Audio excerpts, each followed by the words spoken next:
Hello. Today I'll be taking the topic on benign tumors of nerve tissue. The first one in this group of nerve tumors is a reactive tumor, which is called as a traumatic neuroma. The traumatic neuroma or the post-traumatic or amputation neuroma is a reactive lesion which is caused by traumatic severance of a nerve followed by exuberant attempt at repair of the damaged nerve. Usually, this is seen at particular locations in the oral cavity, although this can be more common in other parts of the body. Now, before we go into detail on the traumatic neuroma, what happens to a nerve fiber when it is injured? So, as we can see in the first picture, injury occurs to a motor neuron's axon and it gets severed. Now, most of the separated nerve fiber will degenerate. That is, distal to the injury, the nerve fiber degenerates, but a thin layer of Schwann cells, that is the outer covering, remains intact. And this layer of Schwann cells and connective tissue will help in further regeneration of the axon. So in the third step, the Schwann cell and the connective tissue form a regeneration tube. And the undamaged end of the axon, that is the part from where it was severed, grows into this tube, and this tube guides the pathway of the newly forming nerve. Now, occasionally, what happens in this process, and this reestablishes the full and intact nerve, and the nerve connection is reestablished. Now, often in a traumatic neuroma, at this stage of rechannelization, there can be aberrant channelization, or there may be blockage of the nerve due to either bone or fibrous connective tissue, as a result of which the regenerating nerve will form a mass or a scar or a tangled mass of nerve tissue, which results in the traumatic neuroma.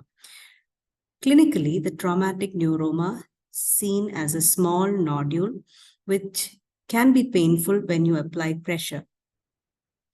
There are certain sites of predilection within the oral cavity. The first and most common and the one to be remembered is the mental nerve foramen area.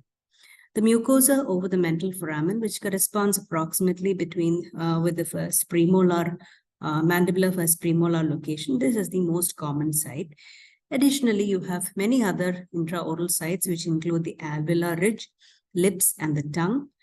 Occasionally and uncommonly, the traumatic neuroma can also occur within bone, where it will be associated with a major nerve trunk, usually the mandibular nerve.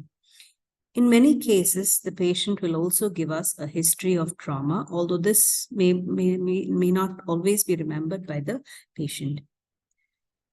When we look at the grossing pictures or the surgical pictures, then in the surgery, this traumatic neuroma presents as a haphazard proliferation of mature nerve bundles within a fibrous tissue stroma. So instead of seeing a thin, slender tube, what we see is a tangled mass, and this is the tangled traumatic neuroma mass. Histopathologically, this can present as a haphazard proliferation of mature myelinated nerve fibers within a fibrous connective tissue stroma. So all that we see here, these are small bundles of nerve fibers, and this is how the traumatic neuroma presents. Mature myelinated nerve fibers enclosed by the perineurium and surrounded by the connective tissue stroma. Additionally, because this is a reactive nature, it may be associated with a chronic inflammatory cell infiltrate. Coming to the treatment, because it tends to be progressive and can occasionally be painful for the patient, this is best treated by surgical excision, which usually corrects the condition. The next tumor of nerve, which is a benign neoplasm arising from the nerve tissue as well as the perineural fibroblast, is called the neurofibroma.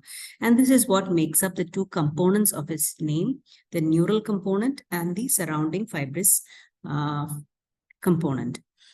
The neurofibroma is the most common benign peripheral nerve tumor with an origin from cells of the nerve sheath, that is the Schwann cells making up the nerve component and the perineural fibroblasts. Majority of cases of neurofibroma tend to be solitary, which have an unknown cause. These are more common. However, there are instances where multiple neurofibromas are associated, and this is usually seen along with a syndrome or a phacomatosis called as neurofibromatosis. This is caused by a spontaneous mutation in a particular gene encoding for a protein called as neurofibromin. The cause is hereditary. It can be autosomal dominant pattern of inheritance, and this is considered to be one of the more common single gene mutation conditions. Clinically, the neurofibroma can be of different types. Based on the growth pattern, it can be localized where it presents as a nodular solitary lesion. It can be diffuse where it presents as a diffuse swelling. Usual common site is the tongue or in the buccal mucosa, and without a well demarcated borders. The plexiform type of neurofibroma and the pigmented are two other less commonly encountered types.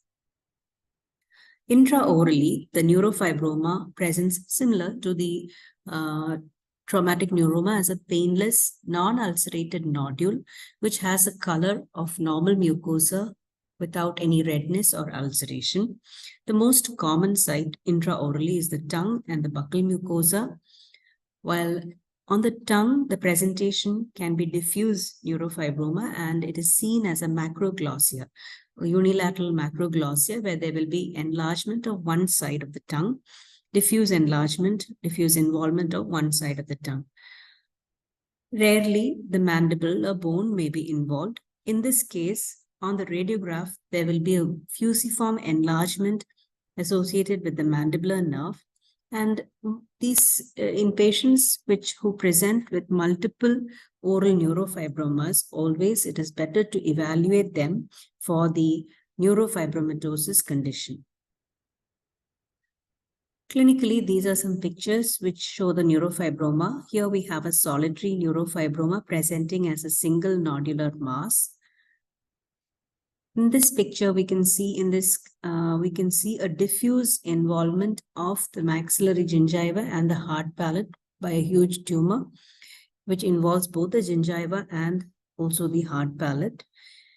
And in the third image, we can see an intraosseous neurofibroma, which is seen enlarging the entire mandibular body and ramus area. Histopathology. The neurofibroma is seen as a non-encapsulated but well-circumscribed lesion, and we see a proliferation of spindle-shaped cells having a fusiform or wavy nuclei. Other descriptions given for nerve nuclei include comma-shaped and serpentine nuclei. The histopathology also describes a characteristic appearance, which is called as a shredded carrot appearance.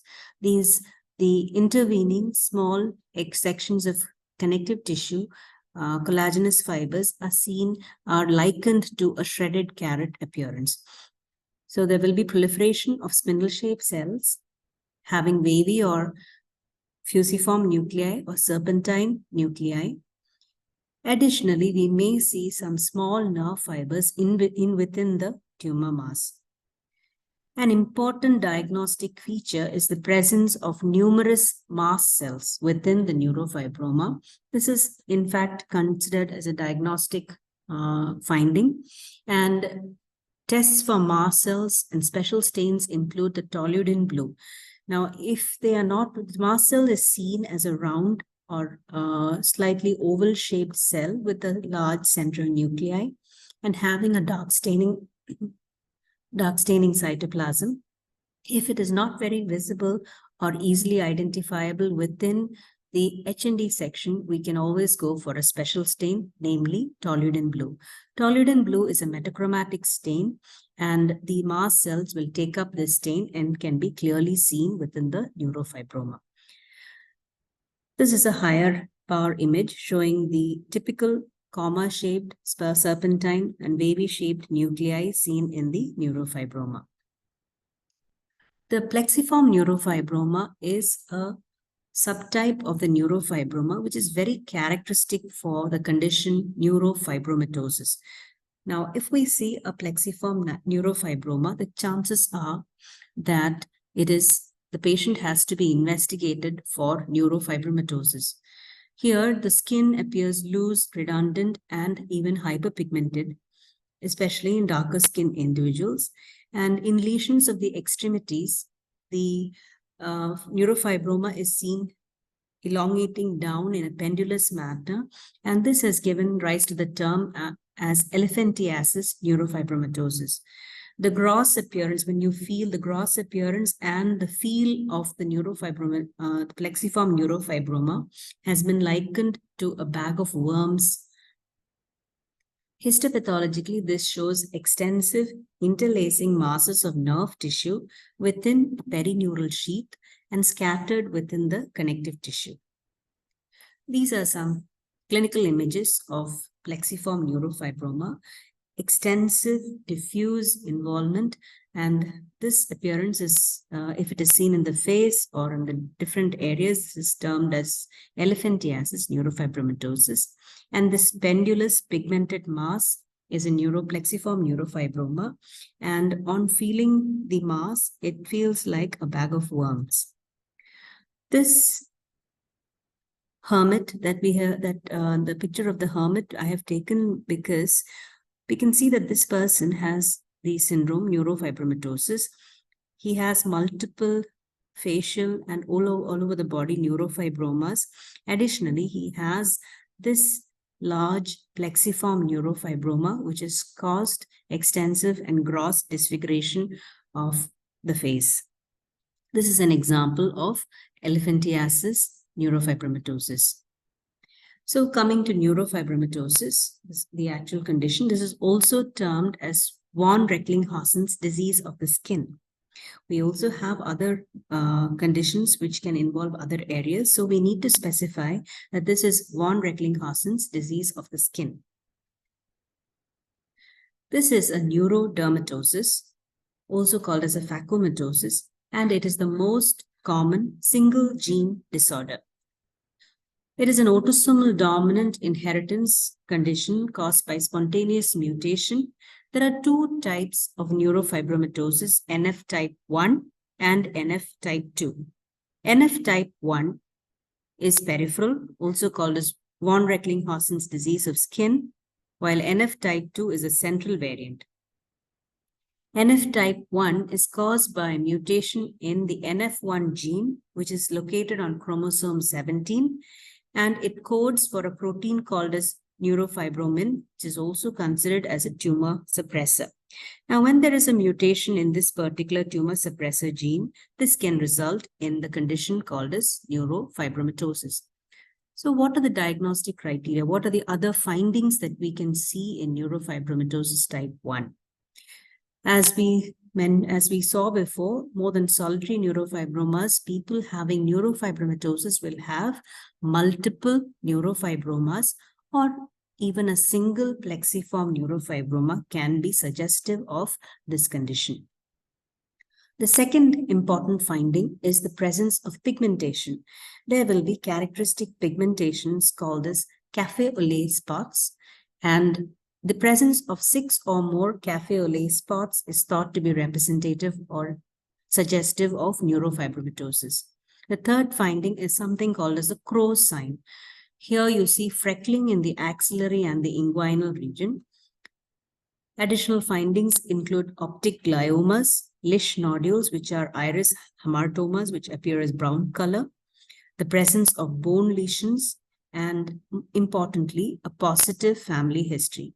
Usually on inquiring, there can be a sibling or a parent who is affected by this condition. The oral manifestations of neurofibromatosis, again, the most characteristic one is the presence of neurofibromas. These neurofibromas, unlike solitary neurofibroma, they will be multiple. So they're present as multiple discrete nodules or large masses, or a single large mass, sometimes involving the tongue. If the tongue is involved, the presentation is as a macroglossia with enlargement, diffuse enlargement of 1/2 of the tongue. Enlargement of the fungiform papillae is another finding, and intrabony findings involve mandibular nerve involvement by a fusiform enlargement of the mandibular nerve. The treatment for solitary neurofibroma is simple excision. They may recur, but the prognosis is very favorable. However, in patients with neurofibromatosis, we need to first of all identify if the condition is present by checking out the other diagnostic criteria.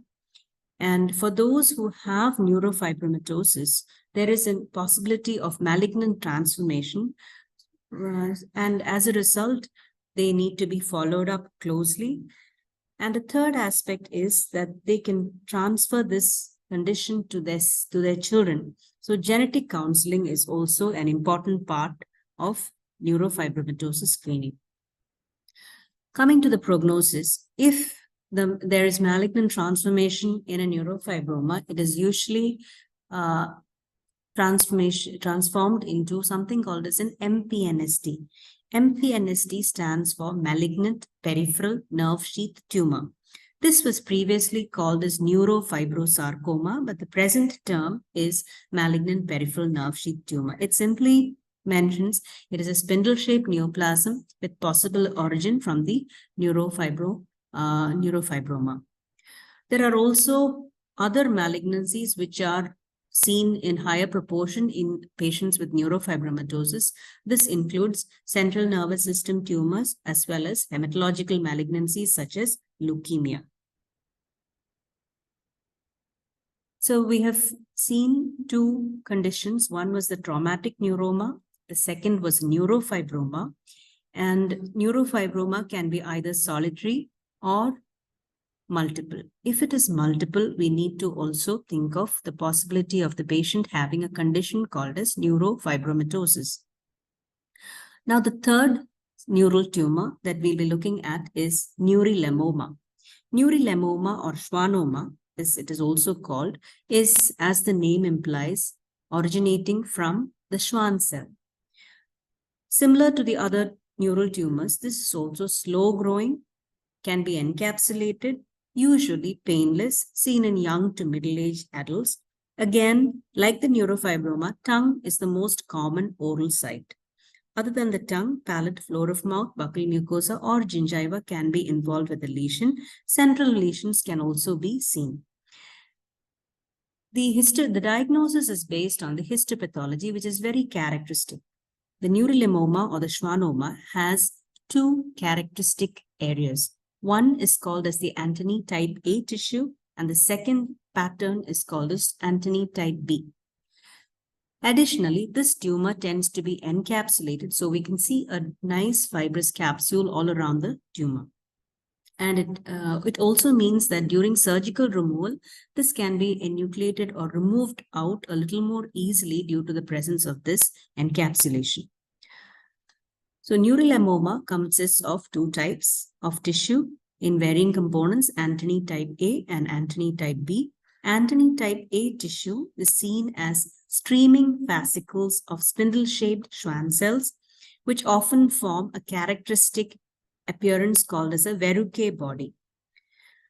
The verrucate body represents reduplicated basement membrane and cytoplasmic processes, as seen in this image.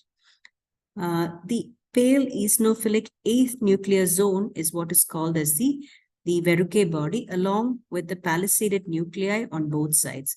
So an anuclear eosinophilic homogenized central area which is bounded by palisaded spindle-shaped nuclei comprises a verrucate body, and this is seen in varying proportions in Antony type A tissue of the schwannoma. The next type of tissue is Antony type B. This is usually less cellular and less well organized. So we have two areas, Antony A, which is very well organized and has characteristic bodies called as the verrucate body, and the second type of tissue, which is called as Antony type B, which is less cellular and less well organized. Now, in this image, the upper half, that is towards the area where the arrow is moving, this shows a well-organized area comprising of areas with verrucae bodies. All of these are the verrucae bodies, while the lower half of the image shows a less organized, more loosely arranged pattern, which is Antony type B. So Antony type A on the top part of the image and Antony type B on the lower half. And this image shows a higher power magnification of the verrucae body, having acellular central zone bounded by hyperchromatic spindle-shaped nuclei. I'll also be showing you a case of neural tumors. First case shows a lingual mass in relation to the canine first and second premolar. Now, on histopathology, we saw that it was a spindle-shaped mass, which could be a fibroma or a neurofibroma. And to rule out, we checked with an S100 special stain, which showed positivity for S100. With this, we come to an end of the nerve tissue tumors, the most common nerve tumors, which are seen within the oral cavity. Thank you for your patient listening.